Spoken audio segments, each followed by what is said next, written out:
Hi, Gemma here. Welcome to my first ever mid-year plan with me. I didn't expect to go so quickly through my last journal, and it wasn't because I wrote more than usual, it was because my journal was smaller than usual, so I unexpectedly had to switch journals midway through the year.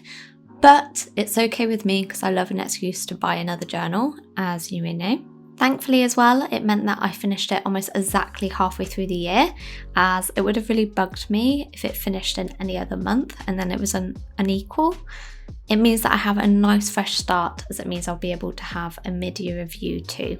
For the remainder of the year, I'm going to be using this beautiful journal by Notebook Therapy. I loved the T and Galaxy decoration on the front, but it was the holographic edges that I was really excited about when I ordered this journal, and they did not disappoint. Just look how pretty they are. Anyway, on to the setup. For the first page, I'm creating a date overview page where I write in key dates throughout the year. I use this page a lot in my 2021 and my 2022 journal, but honestly I completely forgot to use it this year. It may be because I'm using Trello more to track events. Because I knew I got a lot of use out of this page in previous years, I thought I would add it in again, and then if I don't use it for the remainder of the year, I'll scrap it in 2024. The header is very simple. I'm using my Ecoline brush pen and then tying in the galaxy theme by adding a planet into the header. On to the next pages, I've got my period and self-care tracker, which I've been using for years. I created the headers first and then created the header boxes for each month.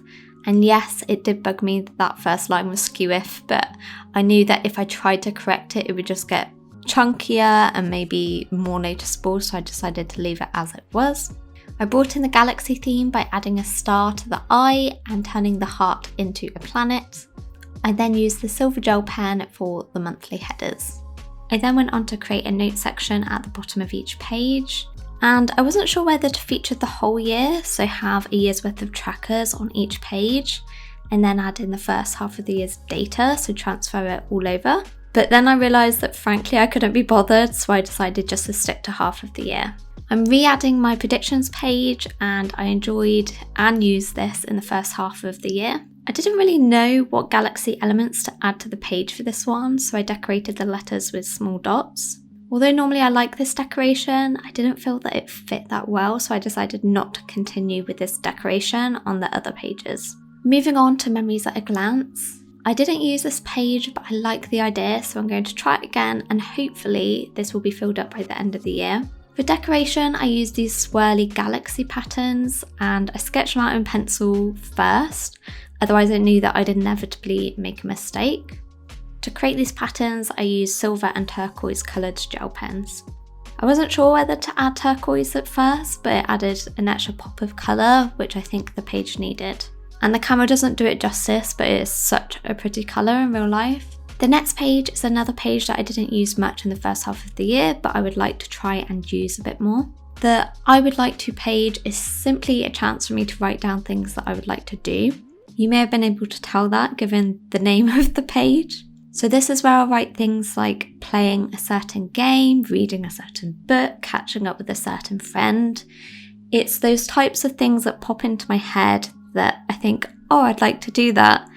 And then business stuff comes up and I kind of procrastinate, but having this list means that I'm less likely to forget, and when I have time off, I can participate in these sorts of tasks.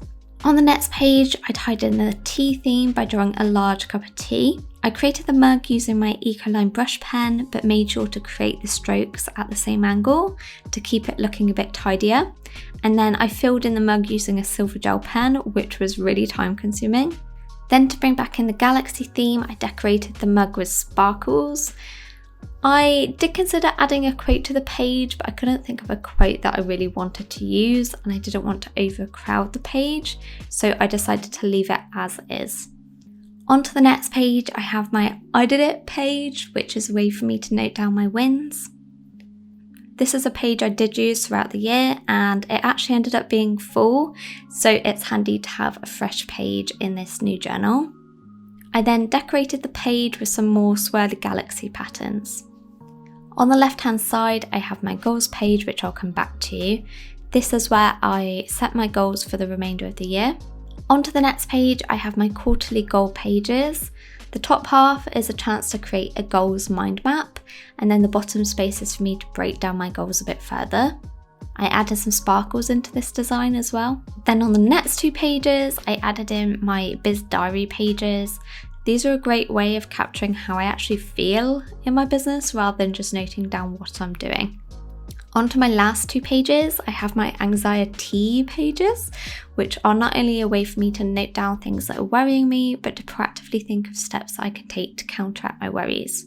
The third column also lets me reflect later down the line. I created them in quite a loose table style, but I didn't want to use a ruler with ecoline brush pens. I just felt they wouldn't work well together. So although it's a little bit on the scruffy side, I'm not going to fret too much. Now going back to fill out my goals page, my brain automatically goes to business. So I have goals such as finishing content for one of my memberships, recording a calligraphy workshop, and creating some more YouTube videos. I then remembered that it's good for me to also focus on my personal life occasionally too, so I added in some more personal goals such as playing a game for 20 hours, hosting social events, and setting a wedding date. I then moved on to my quarterly goals so that I could decide what to focus on for the next few months. I decided on my 3 key priorities, and they were YouTube videos, recording a workshop, and setting a wedding date, which honestly feels like the most challenging part right now, because it turns out it's quite challenging to plan a wedding if you don't want to spend £10,000 on a wedding venue, but we'll see what happens. I then break down each of the goal further, so I set a few subtasks within the bigger goal. Okay, so here is my flip through. I think I still personally preferred the first journal setup of the year, as I loved the red and gold and the quotes and the decoration, but I'm still happy with how this one turned out. I'm also just excited to be able to use this pretty journal, as I'm obsessed with the holographic edges. They're generally so pretty and it feels like such a premium journal when I'm using it. Out of interest, what was your favourite page from the setup? I'll say the typical YouTuber thing, comment down below. By the way, I now actually have a bunch of Plan With Me videos from previous years, so go check them out if you want some further inspiration, and I'll catch you in the next video. Bye!